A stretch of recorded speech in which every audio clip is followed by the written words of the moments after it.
볼 성경 본문 말씀은요, 이사야서 42장입니다. 이사야서 42장 1절에서 6절 같이 살펴보겠습니다. 이사야서 42장 1절에서 6절입니다. 한 목소리로 같이 읽겠습니다. 내가 붙드는 나의 종, 내 마음에 기뻐하는 자, 곧 내가 택한 사람을 보라. 내가 나의 영을 그에게 주었은즉 그가 이방의 정의를 베풀리라. 그는 외치지 아니하며 목소리를 높이지 아니하며 그 소리를 거리에 들리게 하지 아니하며 상한 갈대를 꺾지 아니하며 꺼져가는 등불을 끄지 아니하고 진실로 정의를 시행할 것이며 그는 쇠하지 아니하며 낙담하지 아니하고 세상의 정의를 세우기에 이르리니 섬들이 그 교훈을 앙망하리라. 하늘을 창조하여 피시고 땅과 그 소산을 내시며 땅 위에 백성에게 호흡을 주시며 땅에 행하는 자에게 영을 주시는 하나님 여호와께서 이같이 말씀하시되 나 여호와가 의로 너를 불렀은즉 내가 내 손을 잡아 너를 보호하며 너를 세워 백성의 언약과 이방의 빛이 되게 하리니. 아멘. 하나님의 말씀은 모든 시대의 진리입니다. 믿으십니까? 아멘. 하나님은 모든 시대를 다스리시고 그의 허락 없이는 어떤 일도 어떤 사건도 조금도 허용하지 않으십니다. 부조리함이 가득한 것 같은 이 세계에는요, 사실 하나님의 절대적인 공의, 하나님의 절대적인 선, 그 보응의 원리를 따라서 운영되고 있음을 믿습니다. 우리가 그 사실을 믿고 확신할 때 우리에게 찾아오는 많은 인생의 풍랑과 파도가 있을지라도 견딜 수 있어요. 우리가 그 하나님의 선하심을 신뢰하지 못하면 인생 풍랑에 휩쓸려서 치우쳐버립니다. 특별히 분노나 절망이나 낙심 가운데 헤어나올 수가 없어요. 하나님께서 선하시다라고 하는 그 믿음이 우리의 믿음의 반석이고 우리의 교회는 그 반석 위에 세워지는 것입니다. 하나님은 거짓과 악을 매우 싫어하십니다. 거짓과 악을 매우 싫어하세요. 겸손과 온유함을 또한 엄청 사랑하십니다. 하나님께서 우리에게 거짓을 싫어하는 분이다 라고 말씀해 주실 때 얼마나 큰 위로가 되는지 몰라요. 우리가 어떤 것을 설명하고 이해하고 가르치기 위해서는요, 한 줄에 아주 명확한 이해를 가지고 있어야 합니다. 우리가 어떤 사람이 무엇을 설명한다라고 할 때 보면 부조리한 말들을 하기 위한 초석을 까는 사람들이 있어요. 근데 그 초석을 까는 사람들을 보고 우리들은 선하다라고 말하지 않습니다. 왜냐? 그는 명확한 오류의 한 문장을 소유하고 그 문장을 설교하고 가르치기 위해서 다른 포석들을 놓기 때문이에요. 자기 안에 확실한 잘못된 내용이 없으면 잘못된 가르침을 향한 미끼적 교훈들을 배치할 수가 없다는 거예요. 하나님은 그런 것들을 모두 통찰하시고 아시면서 그럼에도 불구하고 지키시고 인도하십니다. 거짓을 행하면서도 스스로 떳떳하고 조금의 거리낌도 없으며 마음에 애통함이 없는 사람들이 있어요. 그런데 우리가 기억해야 할 것은 그들은 이미 그 모습 그대로 심판을 받았다는 것입니다. 왜일까요? 그들에게는 회개함이 없기 때문이에요. 모든 죄가 하나님 앞에 회개함으로써 죄사함을 얻을 수 있습니다. 그런데 회개하지 않는 자는 용서의 기회를 얻지 못합니다. 결코 얻을 수 없습니다. 우리가 나의 힘으로, 나의 능력으로, 나의 의지로 구원을 얻을 수 없습니다 라고 고백하고 그걸 믿는 이유가 뭐예요? 이신칭이라 우리가 말합니다. 오직 믿음으로만 구원을 얻는다 라고 고백합니다. 왜 그럴까요? 그것은요, 그렇게 믿을 때에만 우리는 가장 확실한 수준에서 회개할 수 있기 때문이에요. 하나님의 말씀으로 지적해 주시는 모든 내용에 대해서 회개할 수 있기 때문입니다. 내가 회개해야 할 내용은 접어두고 다른 종교적 행동이나 여러 가지 행동들로 덮어서 메이크업하려고 하면 안 된다라는 거예요. 사실은 우리는 구원받는 이유가 다른 방법이 없어요. 박 목사는 뭐 사역 잘하고 설교 잘하면 구원 받느냐? 아니죠. 회개함으로 구원을 얻고 십자가에 매달려서 구원을 받는 것입니다. 우리는 오늘 이사야서를 통해서 하나님께서 기뻐하시는 정의가 어떻게 실행이 되는지, 그리고 우리가 어떻게 또 살아야 할지 교훈을 얻고 위로와 소망을 얻는 모든 성도님 되시기를 예수님의 이름으로 축복합니다. 하나님이 기뻐하시는 정의입니다. 여러분, 하나님은 정의로움을 기뻐하는 분이십니다. 믿으십니까? 아멘. 그런데 여러분 생각해 보세요. 하나님이 기뻐하시는 정의가 종교 안에만 놓여있는 정의로움일까요? 아니죠. 하나님이 기뻐하시는 정의는 이 모든 세계에 선을 행하는 정의입니다. 그 안에는 불법이나 거짓이 없는 거예요. 우리의 양심과 사회의 법이 규정하는 보품의 공공이익에 부합하는 것이 하나님의 정의입니다. 자, 물론 이렇게 생각하면 안 되는 거예요. 그러면 사회적 공공이익에 부합하는 것이 모두 하나님의 정의인가? 그가 다르죠. 안산홍을 섬기는 하나님의 교회 안산홍 증인회가 있습니다. 그들은 이단이죠. 근데 그들이 박근혜 대통령 때에 대통령상 표창을 받았다고 광고를 하고 홍보를 하고 있어요. 그러면 그들은 정의인가? 그렇지 않죠. 그들이 가지고 있는 궁극적인 단체의 목표, 그들이 가지고 있는 궁극적 방향성이 공공의 이익과 부합하지 않아요. 그리고 그 공공의 이익을 향해 나아가는 삶의 내용 자체도, 실천의 방법 자체도 건전하지 않습니다. 재밌는 이야기가 있더라고요.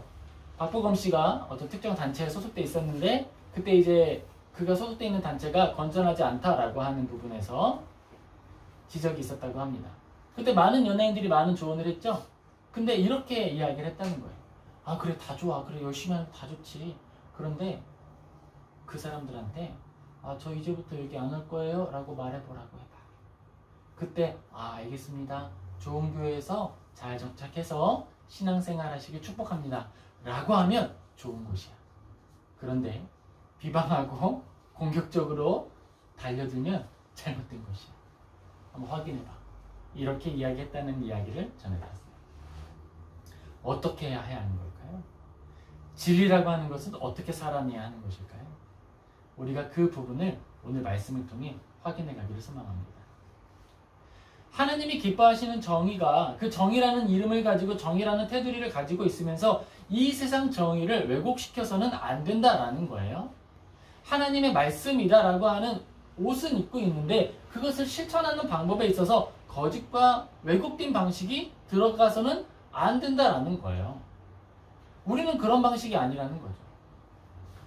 우리가 종교를 유지해야 한다는 명목이나 교회나 어떤 시설을 유지해야 한다는 것을 빙자해서 사람을 묶어놓고 불법하고 그럼 되겠습니까? 안 된다라는 거예요. 요즘 하나님의 말씀 묵상하면 저한테 계속 그런 말씀을 주세요.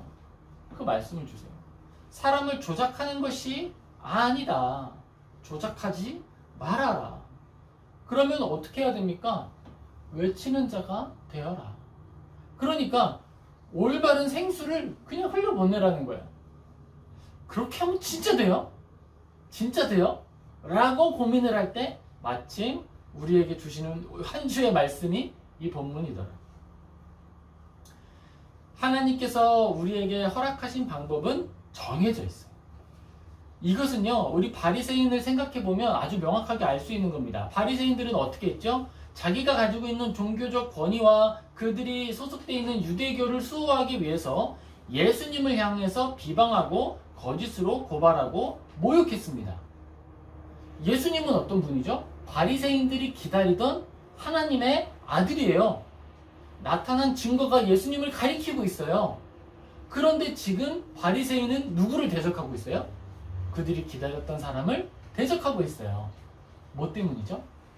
우리가 가지고 있는 종교의 틀, 우리가 가지고 있는 바리새인이라고 하는 직분, 내가 가지고 있었던 유대교, 이걸 지키기 위해서 약속의 근원이고 주인이고 말씀의 원천이 되시는 예수님을 비방하고 몰아냈다라는 거예요. 거기에는 우리는 이걸 지켜야 되는 거니까 수단과 방법 가릴 필요가 없어. 라고 말을 하는 거예요. 근데 저는 부교육자 때도 그랬는데요. 그 부분에서 동의가 안 돼요. 그 부분에서. 어떻게 하든지 예배당을 채우기만 하면 돼 라고 하는 게 동의가 안 돼요. 저는. 그래야 되나? 그래야 되나? 근데 감사한 건 제가 이런 이제 생각을 가지고 있을 때 이제 또 이제 마음의 풍랑이 막 일었을 때죠. 기가 막히게 그러면 하나님이 꼭 이렇게 한 분씩 연락을 주시게 하십니다. 호주에 계신 우리 멘토 목사님이 다 전화를 주신 거예요. 별 얘기는 안 했어요. 그냥 살아가는 이야기를 하셨어요. 그리고 이제 어머님이 좀 편찮으셔서 한국에 방문하셨었고 이제 포항에서 한 이제 가정을 만난 이야기를 해주셨습니다. 물론 굉장히 또 이야기가 깊은 분이었어요. 중요한 것은요, 우리 멘토 목사님도 그렇고 언제나 외로움을 느낀다라는 거예요. 그런데 자기가 해야 할 말에 덧붙여서 하나를 더하지 않았다라고 하는 게 중요한 사실이었습니다. 내가 버텨 서서 머물러 있는 자리에서 불필요한 말을 덧붙이지 않는다. 저는 회개해야 되겠더라고요. 그 부분에서. 그 말씀을 해주셨습니다. 그리고 담대히 머물러 선다라고 하는 것들을 우리에게 알려주셨어요. 평신도로서 사역을 하는 분의 이야기였는데요. 평신도로서 사역했을 때의 가장 큰 어려움이 뭘까요? 그가 가지고 있는 건전성의 문제가 아니에요. 건전한데도 평신도로 사역하는 게 있을 수 있죠. 문제는요, 그들을 향한 비난과 비방이죠.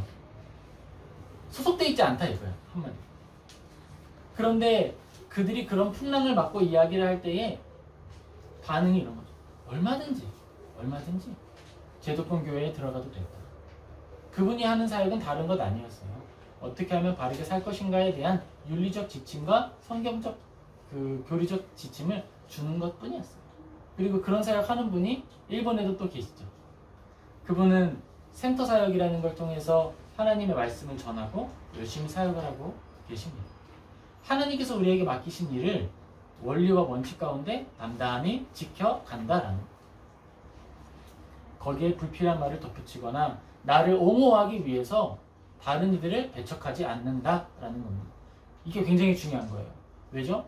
어떤 사람들은 종교적 자기의 입지를 다지기 위해서 다른 사람들을 공격하고 비난하고 비방해요. 이게 교회 개척의 하나의 툴이 될 수 있어요. 우리는 달라. 우리는 올바르다. 우리는 건전해. 이걸 계속 강조하면서 그러니까 우리 교회로 오는 것이 올바르다라는 거예요.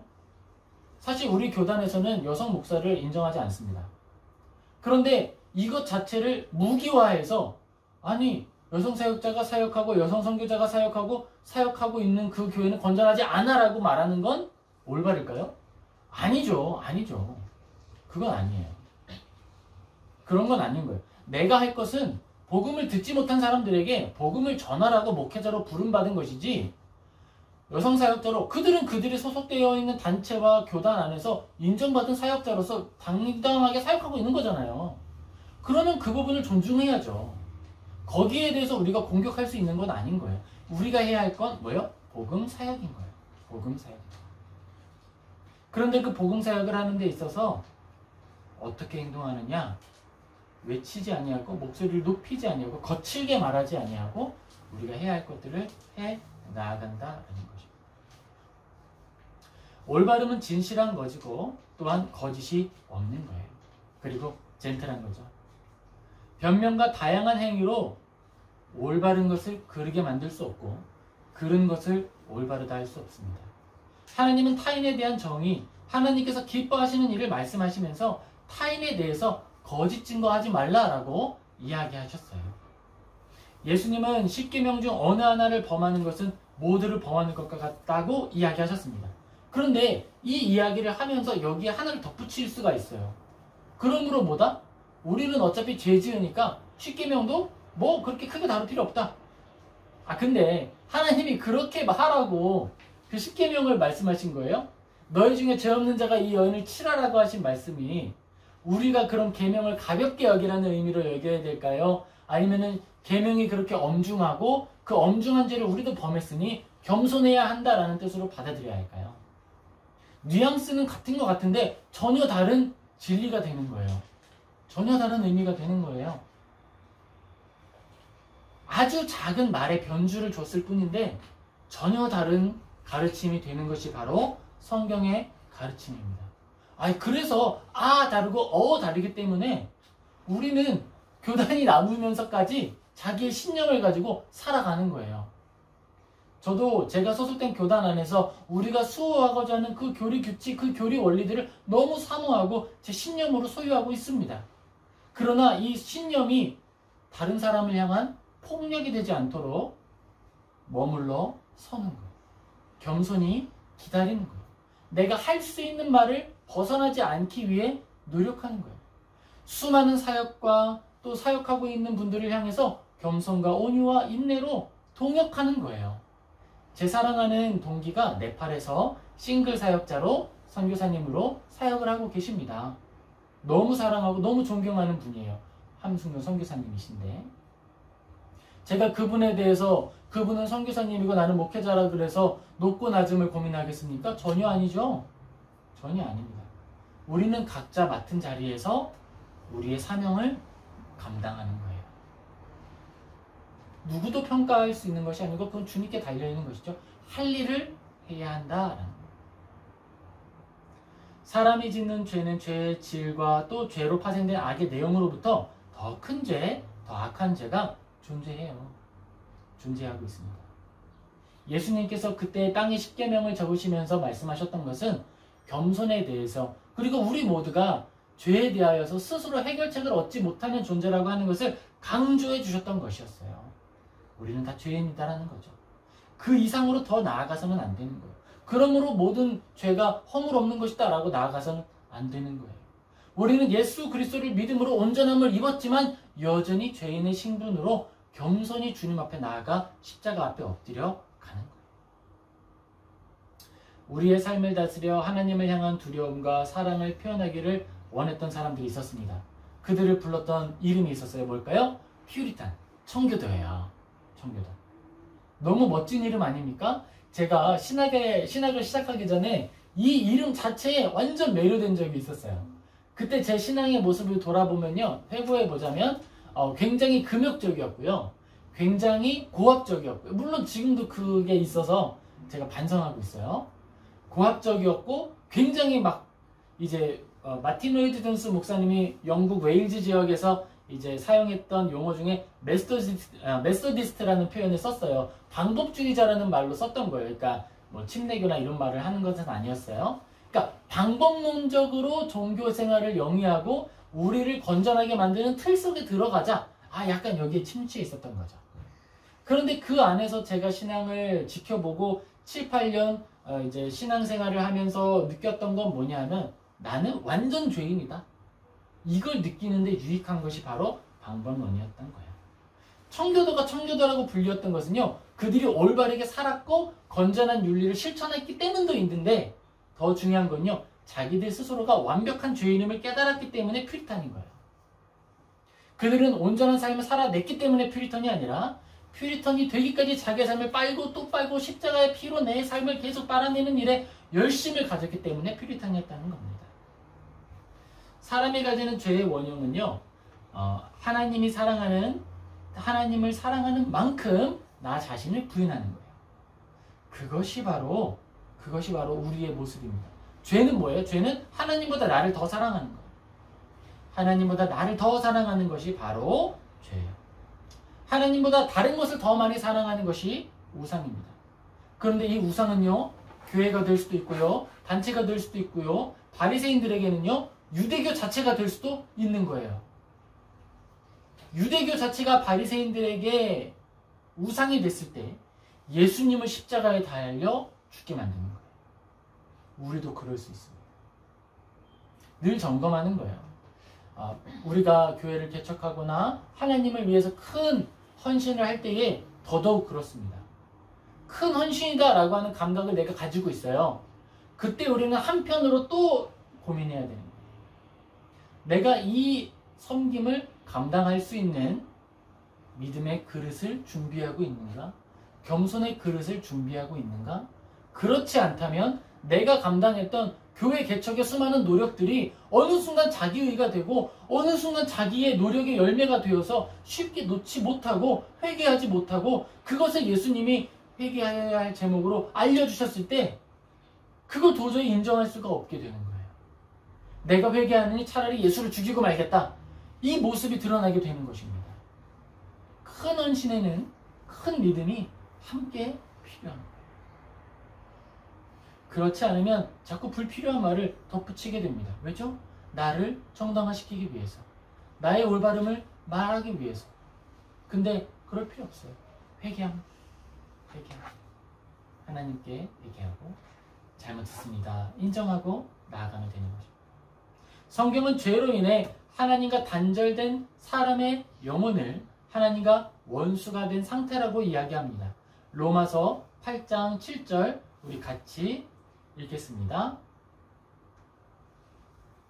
육신의 생각은 하나님과 원수가 되나니 이는 하나님의 법에 굴복하지 아니할 뿐만 아니라 할 수도 없습니다. 그렇습니다, 여러분. 그렇습니다. 말씀을 전하는 자들도요, 내가 전하는 이 말씀이 하나님 앞에 올바른 말씀인가, 하나님 말씀으로 들어가는 것으로 하는 데까지 하고 멈춰야 할 때 제대로 멈추었는가 라고 하는 부분을 점검하고 돌아보아야 한다는 거예요. 여러분, 말씀을 전하는 사람도 이렇게 자기 점검을 해야 하고 회개해야 할 제목을 찾는다면 우리가 삶의 영역에서는 얼마나 더 섬세하고 치밀하게 이 훈련을 해야 할까요? 저는 이 부분을 말씀드리고 있는 거예요. 진실로 하나님과 단절된 사람들은요, 하나님과 원수가 됩니다. 하나님과 원수가 돼요. 그들은 스스로 하나님의 말씀을 거절하고 자신들이 하나님의 말씀과 가르침보다 더 뛰어난 것처럼 자위해요. 그래서 자꾸 말을 덧붙여요. 왜냐? 덧붙이지 않으면 나의 잘못됨이 드러나니까. 그런데 우리는 말을 덧붙이기보다는 차라리 덧붙일 말이 있다면 회개의 말을 덧붙이면 되는 거예요. 그것으로 완성되는 것이 하나님의 말씀입니다. 하나님의 말씀은요, 우리의 회개함으로 완성돼요. 설교자의 설교가 언제 완성될까? 저는 이렇게 고민할 때 있거든요. 근데 설교자의 이 말씀 선포가 진짜 완성되는 순간은 말씀 선포자가 이 말씀을 붙들고 자기의 죄를 회개할 때 완성이라고 생각해요. 저는 말씀을 준비하면서 가장 먼저 이 말씀을 들어야 되는 사람이 나라고 믿습니다. 나라고 믿는 거예요. 먼저 회개해야 될 사람 누구다? 나다. 여러분들이 혹시 그런 이야기 하실 수 있을 거예요. 아, 목사님 저렇게 설교하시는데 자기한테 적용 안 하네? 네. 제일 먼저 적용하기 위해서 씨름하는 거예요. 같이 노력하고 있는 거죠. 우리는 하나님의 정의를 생각하면서 하나님의 정의를 거슬려 부조리를 만드는 원흉이 바로 원수된 사람, 하나님께 속하지 않은 사람이다라고 하는 사실을 확인했습니다. 하나님의 정의를 훼손하기 위해서 가장 악의적으로 달려드는 사람들이 종교적으로 열심히 있는 사람이 될 수도 있는 거예요. 뭐가 차이가 있는 거죠? 말씀을 나에게 적용할 것이냐, 아니면 나의 정당성을 위해서 말씀을 이용할 것이냐, 이 차이가 있는 거예요. 종교적 열심이 있어 보이지만 그가 열심을 낼수록 반대편으로 달려가게 되는 일이 있을 수 있다. 믿음의 스승인 윌리엄 에임스는 정의에 대해서 이야기합니다. 정의란 우리가 우리 이웃에 대한 의무를 수행하도록 하는 덕목이다 라고 이야기합니다. 이웃에 대한 의무를 수행하는 것이 정의다라는 거예요. 이웃을 위한 의무라고 하는 것은 그가 좋고 그가 그에게 선을 행할 수 있는 나의 모든 행위를 말하는 것이죠. 정의를 이루는 가장 기본은 이웃에 대한 의무이고 사랑하는 것입니다. 사랑하는 성도 여러분, 우리는 이 땅의 행복을 위해 창조되었다는 사실을 아십니까? 하나님은 그의 선한 의지와 뜻을 따라 행복을 실체화하여서 창조하시는데 그게 우리들이었어요. 먼저는 하나님이 지으신 이 모든 피조세계, 누가 이런 얘기 하더라고요. 우주에 외계인이 없을까요? 근데 누가 이렇게 주장하더라고요. 있을 수 있다. 왜냐? 없다면 너무 큰 공간 낭비다. 이렇게 얘기하더라고요. 저는 좀 웃겼어요. 그런데 저는요, 하나님은 그런 위대한 낭비를 하실 수 많은 분이라고 생각해요. 왜냐? 우리를 사랑하셔서. 하나님은 저 아름다운 별과 저 아름다운 우주를 끝없이 펼쳐놓으시면서 나의 장엄함을 보라라고 하는 장치적 도구로 설치하실 만한 분이에요. 왜요? 우리를 너무 사랑하시니까. 그 정도의 창조는 공간 낭비로 여기시는 분이 아니라는 거예요. 하나님은 그 정도 작은 분이 아니거든요. 그런 크신 하나님을 누리고 살라고 우리를 행복의 주체로 만들었어요. 근데 그게 끝이 아니에요. 행복을 누리고 담아내는 그릇인데 우리가 서로를 향해서 또 행복을 전하는 행복의 도구가 되는 거예요. 하나님으로 행복을 한번 채워지고 우리 안에 또 공유함으로 행복이 더 확산되는 거예요. 그게 우리의 존재의 의미입니다. 하나님은 그렇게 우리를 만드셨는데 죄가 들어와서 그런 우리를 뒤틀고 변화시키는 거예요. 무엇을 바꿨을까요? 하나님을 사랑하는 것으로 행복 사이클의 첫 시작이 움직였어야 하는데 하나님을 사랑하는 것이 아니라 나를 사랑하는 거예요. 하나님을 사랑해야 그 행복의 원리가 계속 운영되고 돌아가서 자꾸 큰 사랑으로 확대되는데 나만 사랑하고 나를 사랑했더니 단절되는 거예요. 다른 사람이 높아지고 다른 사람이 잘나 보이는 게 싫은 거예요. 그러니까 뾰족한 말로 찔러버려요. 공격해버립니다. 깨물어버려요. 그리고 나의 죄가 드러나거나 나의 연약함이 드러나는 게 싫어요. 그래서 어떻게 합니까? 거짓된 것으로 속이고 감추고 짓밟습니다. 그렇게 했더니 내가 행복한가요? 다른 사람을 낮춤으로써 나의 자아상을 충족시키는 게 올바른 자아상을 갖는 방법인가요? 아니죠. 더 큰 공허함과 더 큰 비참함을 열매 맺는 방법입니다. 행복으로부터 오히려 더 멀어지게 되는 거예요. 그것이 정의의 왜곡이고 부조리의 시작입니다. 우리 이사야서 42장 1절에서 2절 같이 읽겠습니다. 내가 붙드는 나의 종, 내 마음에 기뻐하는 자, 곧 내가 택한 사람을 보라. 내가 나의 영을 그에게 부어주었은즉 그가 이방의 정의를 베풀리라. 그는 외치지 아니하며 소리를 높이지 아니하며 그 소리를 거리에 들리게 하지 아니하며. 아멘. 예수님은 어떤 분이십니까? 예수님은 하나님께서 이 땅에 보내서 살아가게 하신 정의 그 자체입니다. 예수님은 정의로움이에요. 그리고 예수님은요, 공의로움입니다. 예수님은 하나님께서 이 땅 가운데 완전히 실행하신 정의이고 완전히 실행하신 공의이며 완전히 실행하신 은혜입니다. 예수님을 통해 이 땅은요, 공의도 완성이 되고 정의도 완성이 되고 은혜와 긍휼과 사랑이 완성되는 거예요. 그게 바로 예수님입니다. 그리고 이사야서 42장에서 가리키고 있는 내가 붙드는 나의 종, 이 종은 바로 첫 번째로 예수님을 의미하는 거예요. 예수님을 내가 보낼 거다. 내가 나의 아들 예수를 보낼 거다. 그는 내가 기뻐하는 자다. 그는 이 땅에 와서 정의를 행할 것이다. 그런데 그가 정의를 행하는 방법은 무엇이냐? 자기의 정의로움을 드러내기 위해서 여러 소리를 내거나 스피커폰으로 외치거나 나는 올바르고 제들은 그르다. 유대교는 잘못했다. 막 이런 방식으로 자기의 정당성을 주장하는 것이 아니라 어떤 방식이에요? 가만히 살아내는 방식으로 드러낸다라는 거예요. 외치지 않는다. 목소리를 높이지 않는다. 자기 주장하지 않는다. 소리를 거리에 들리게 하지 않는다. 효력 있는 방식으로 여러저러 방식을 쓰지 않는다는 거예요. 사탄이 말하죠. 여기 지금 이 성당 위에서 뛰어내려봐. 이 교회 위에서 뛰어내려 보세요. 다른 사람들이 다 한 번에 슈퍼스타로 대접할 텐데. 아니야. 그런 방식으로 하나님의 뜻이 실행되는 게 아니에요. 나는 죽어야 돼. 나는 죽을 거야. 나는 조용히 무력하게 죽을 거야. 그게 하나님의 방법이면 나는 그렇게 한다. 그게 예수님의 방법이었어요. 바로 그 방법으로 정의를 수행하리라 라고 선언하고 있는 것입니다. 그리고 이 나의 종이라고 하는 선언은요, 또 하나 우리들로 적용할 수 있어요. 여러분, 이게 중요합니다. 우리들도 적용할 수 있어요. 왜죠? 예수 그리스도께서 십자가의 죽으심으로 성령님을 우리 안에 보내셨어요. 그래서 우리에게 주신 사명이 무엇입니까? 작은 예수로 살아라. 이제 너희들 작은 예수로 살아라. 왜 큰 예수가 아니라 작은 예수죠? 죄인이잖아요. 그죠? 우리가 살아내는 모습이 예수님의 파편에 불과해요. 예수님이 빛의 근원이라면 우리는 그 빛의 한 조각을 떼어서 겨우 흉내내는 그 빛의 파편입니다. 우리가 가지고 있는 빛은 태양빛에 비교하면 너무도 작은 촛불 같은 거예요. 그러니 그 불빛이 어디로부터 왔어요? 놀랍게도 태양으로부터 한 조각 빛이 떨어져서 우리가 소유하고 있는 것, 그게 바로 우리가 가지고 있는 작은 양촛불 하나예요. 나에게 근원이 없어요. 그게 우리가 가진 정의이고 우리가 가진 사명입니다. 예수님은 사랑하실 때 끝까지 사랑하심으로 참된 사랑과 인내의 모범이 되셨습니다. 십자가에 달려 죽임 당하시는 그날까지 참으셨어요. 조금의 긍휼과 돌봄이 없이는 이룰 수 없는 그 모든 일들을 다 이루신 거예요. 다 참으신 거예요. 철저히 죄인으로 죽임 당하셨습니다. 내가 이 정도 섬겼으면 나 알아줘야지. 내가 이 정도 했으면 내가 알아줘야지. 나 하나님의 아들 예수야. 이런 얘기 안 하셨어요. 억울하지 않으셨을까요? 그런데 꾹 삼키고 가만히 용납하시는 거예요. 두꺼운 쇠못이 나를 뚫고 들어오도록 마지막 순간 내가 죽은 후에도 창이 나를 찔러 물과 피를 나의 밖으로 꺼내도록 허용하시고 인내하십니다. 예수 그리스도의 살아낸 진리는 시간이나 시대의 빛과 바람에 의해서 풍화되지 않습니다. 그 빛이 바라지 않아요.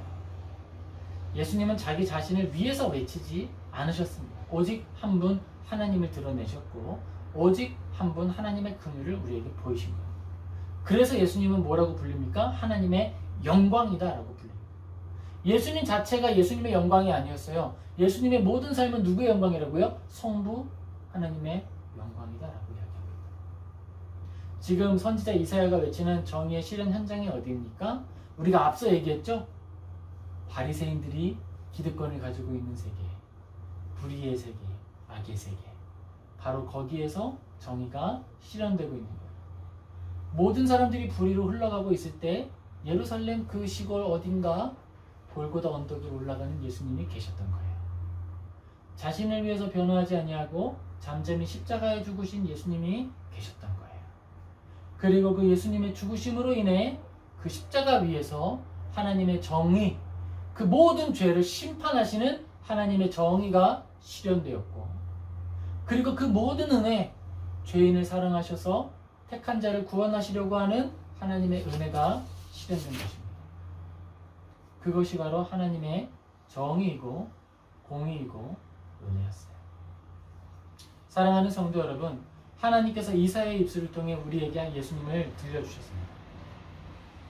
우리에게 말씀하시는 것은 무엇일까요? 먼저는 예수 그리스도를 바라보라는 거죠. 그리고 두 번째는요, 너희들이 선을 행하되 낙심하지 말라는 거예요. 예수, 하나님의 아들 그 예수가 능력으로 이 땅 가운데 임재했는데 그가 임재하셔서 살아내는 방식이 어떤 방식이었다? 잠잠히 정의를 수행하는 방식이었다라는 거예요. 효력이 없어 보이고 능력이 부족해 보이고 미련해 보여요. 그런데 그것이 하나님의 방법이다라고 우리에게 알려주는 거예요. 그것이 하나님께서 우리에게 주시는 위로입니다. 우리 이사야서 42장 5절 같이 읽겠습니다. 하늘을 창조하시며 펴시고 땅과 그 소산을 내시며 땅 위에 백성에게 호흡을 주시며 땅에 행하는 자에게 영을 주시는 하나님 여호와께서 이같이 말씀하시되, 이렇게 이야기하십니다. 이 종들아, 만약에 이 대상을 예수 그리스도만으로 본다 그러면 하나님은 이 말씀 하실 필요가 없겠죠. 왜냐? 예수 그리스도는 창조에 참여하신 분이고 하나님이 어떤 분인지 누구보다 잘 아는 분이시니까 이 말씀 하실 필요 없어요. 하지만 이 하나님의 종을 우리까지 확산하셔서 바라보고 계시기 때문에 이 언약의 말씀을 다시 주시는 거예요. 하나님 기억하라는 거예요. 내가 누군지 기억해 보아라고 다시 말씀하시는 겁니다. 그리고 6절에 이렇게 말씀하십니다. 같이 읽겠습니다. 나 여호와가 의로 너를 불렀은즉 내가 내 손을 잡아 너를 보호하며 너를 세워 백성의 언약과 이방의 빛이 되게 하리니. 아멘. 너를 불렀다라고 이야기하면서 우리를 위로하시는 거예요. 내가 너를 붙들고 내가 너를 사랑해. 내가 너를 지킬 거야. 나는 어떤 존재인 줄 알아? 내가 바로 이 모든 세계를 창조한 존재다. 내가 이 땅의 소산, 너 필요한 거 있어? 내가 이 모든 것들을 만들어서 베푸는 존재다. 너 호흡할 때 돈 내냐? 내가 그 모든 호흡을 공급하는 자다. 모든 땅의 소산을 만들어서 호흡을 주는 존재다. 그런 내가 너를 붙들고 너를 보호하고 너를 지키겠다. 그래서 너는 어떤 역할을 하게 될 거냐? 너는 백성의 언약이 될 것이다. 이 백성들, 하나님을 알지 못하는 사람들이죠. 하나님을 알지 못하는 이들에게 하나님이 당신을 참 사랑하세요. 라고 하는 분명한 약속의 증거가 될 것이다. 우리가 증언해야 되는 건요, 놀랍게도 그거 하나예요, 여러분. 아파하는 자, 슬퍼하는 자에게 내가 많이 부족해서 미안해. 근데 하나님은 너를 참 사랑해. 이거예요. 아내가 그런 얘기를 종종 하더라고요. 우리 씨아제야 주아 초등부 활동 못하니까 큰 교회 좀 보내서 초등부 활동 하게 되는 거 아니냐. 내 마음에 씨름이 돼요. 어쩔 때 기분 좋으면 가라 그러고 싶고, 할 때는 안 가게 하고 싶고 그래요. 그런데 그런 거죠. 미안해. 여기서 초등부 활동도 못하게 해서 미안해. 그런데 하나님께서 씨아제야 주아와 우리 여기서 있는 모든 이들을 참 사랑해. 그런 거죠. 우리가 가지고 있는 모양과 해줄 수 있는 건 적을 수 있어요. 그러나 우리가 증언하는 것 하나는 분명한 것은 무엇이다? 하나님이 여러분을 정말 사랑하십니다 라고 이 세계를 향해 외칠 수 있다는 거예요. 백성의 언약이라는 건 바로 그 의미입니다. 하나님께서 우리를 사랑하셔서 이 작은 자, 이 부족하죠. 실력 없는 박 목사를 보내서 파리에서 복음 전하게 하셨구나. 그게 바로 백성의 언약이 됐다는 거예요. 사실 저도 수많은 풍랑 가운데 이런 고민이 될 때가 있어요. 내가 복음을 전하는 이 리소스들을 이게 내가 감당하는 게 맞나? 그런데 하나님이 말씀을 통해 우리에게 알려주시는 거예요. 그거 하라고 보냈어. 그거 하라고 보냈어. 다른 말 하지 말고 하나님이 이 땅에 사는 사람들을 참 사랑한다고만 전해줘. 그거면 돼. 자기 의를 드러내지 말고, 자기 주장하지 말고, 너의 올바름을 드러내기 위해 다른 사람들 비방하지 마. 막 들려와요. 그런데 그런 말 하지 마. 하나님 이야기만 해. 백성의 언약이 되리라는 것. 또 하나 뭡니까? 이방의 빛이 될 것이다. 이것은 우리가 살아내는 정의로운 삶에 해당하는 거예요, 여러분. 우리가 정의로운 삶을 살아내면요, 어둠이 저항합니다. 어둠이 몰려와서 저항합니다. 이것은 이제 청교도의 책 안에서 기록되어 있는 언제나 같은 말이에요. 하나님의 말씀이 드러나고 또 정의가 실현되고 정의로운 말이 우리의 양심을 비추는 날에 우리는 고통스러워하고 저항을 느끼게 된다. 왜죠? 죄인임이 드러나게 되니까. 예수님이 이 땅 가운데 오셨을 때 무엇이 드러났습니까? 사람 가운데 숨어있던 악한 영들, 귀신의 형태가 드러나게 됐어요. 이전에는 없었는데 예수님 때에 갑자기 막 생겼을까요? 아니죠. 빛이 왔더니 이 땅 가운데 있었던 어두움이 드러나게 되는 거예요. 그것이 우리의 역할이라는 겁니다. 이방의 빛이 될 것이다. 우리가 살아갈 때, 정의롭게 살아갈 때 내면의 충돌이 있을 수 있고 외형의 충돌이 생길 수 있겠죠. 하지만 우리는 견뎌낸다라는 거예요. 왜죠? 창조의 주 하나님께서 우리를 보호하시고 지키실 것이기 때문에 우리는 꿋꿋이 살아낸다. 그런데 그 살아내는 동안에 나의 정당성을 위해서, 자기 주장을 위해서 여러 말을 한다 안 한다? 안 한다. 십자가에 달려 죽으신 예수님을 기억하며 잠잠히 창조주를 의지한다라는 것이 중요한 의미가 되는 것입니다. 누가복음 7장 20절 우리 같이 읽겠습니다. 그들이 예수께 나아가 이르되 세례 요한이 우리를 보내어 당신께 여쭈어 보라고 하기를 오실 그이가 당신이오니이까 우리가 다른 일을 기다리오리까 하더이다 하니. 아멘. 이 말씀이 뭐예요? 예수님이 이 땅 가운데 오셨는데, 아니 하나님의 아들이 오셨으면 능력 있는 사역 하실 것 같잖아요. 하나님의 아들이 오셨는데 막 변화가 일어나야 될 것 같잖아요. 그랬는데 지금 어떻게 되고 있어요? 예수님은 바리새인들에게 정치적으로 밀려나고 있어요. 그쵸? 주류가 아니라 비주류가 되고 있어요. 자꾸 바리새인들에게 치는 것 같아 보이는 거예요. 막 능력은 나타나는데 좀 모르겠어. 그랬더니 누가 질문하는 거예요? 세례 요한이에요. 지금 세례 요한. 세례 요한 어떤 존재죠? 예수님께 세례 베푼 바로 그 사람이잖아요.